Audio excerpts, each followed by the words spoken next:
দেশবিরোধী ষড়যন্ত্র রুখতে সাবেক অবস্থান নিয়েছে ইনকিলাব মঞ্চ। সে খবর জানাতে সরাসরি যুক্ত হচ্ছে সহকর্মী শাহাদত অভ্রের সাথে।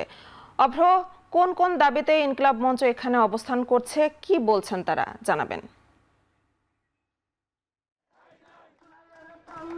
অ্যানি, মূলত হচ্ছে তারা এখানে বিকেল থেকেই আছেন এবং যারা এখানে আছেন তাদের প্রত্যেকেই কিন্তু হচ্ছে বলছেন যে তাদের মূলত 5 দফা দাবি। তারা আওয়ামী লীগের নিষিদ্ধ সহ যেই লাকি আক্তার আছেন, যিনি কিনা হচ্ছে শাহবাগে ছিলেন গণজাগরণ মঞ্চে 2013 সালে, তিনি কিন্তু হচ্ছে এই যে পুরো পুরো পুরো পুরো এই গণজাগরণ মঞ্চে নানাভাবে সম্পৃক্ত এবং তিনি কিন্তু হচ্ছে তাকে কিন্তু আখ্যা দেওয়া হয়েছে ফ্যাসিস্টদের স্লোগান কন্যা হিসেবে।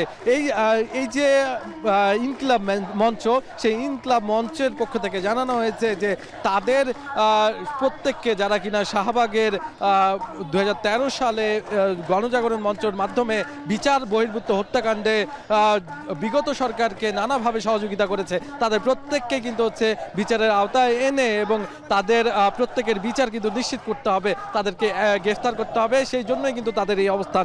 তারা মূলত হচ্ছে এই অবস্থান কর্মসূচি ততদিন পর্যন্ত চালাবেন যতদিন পর্যন্ত তাদের এই 5 দফা দাবি মেনে নেওয়া না হয়। তারা এখানে বিকেল থেকে অবস্থান করছেন এবং তারা বলছেন সারা রাত তারা এখানে থাকবেন এবং একই সাথে তাদের এই যে গতকালকের যে ঘটনাটি ঘটে, পুলিশের উপরে যে হামলার ঘটনাটি ঘটে, সেটিরও তীব্র নিন্দা জানান। একই সাথে বলা হয় যে এই যে এই পুলিশের উপরে যেভাবে হচ্ছে হামলা করা হয়েছে, সেটিরও কিন্তু হচ্ছে বিচার করতে হবে এবং এখানে তাদের অবস্থান কিন্তু হচ্ছে চলবে।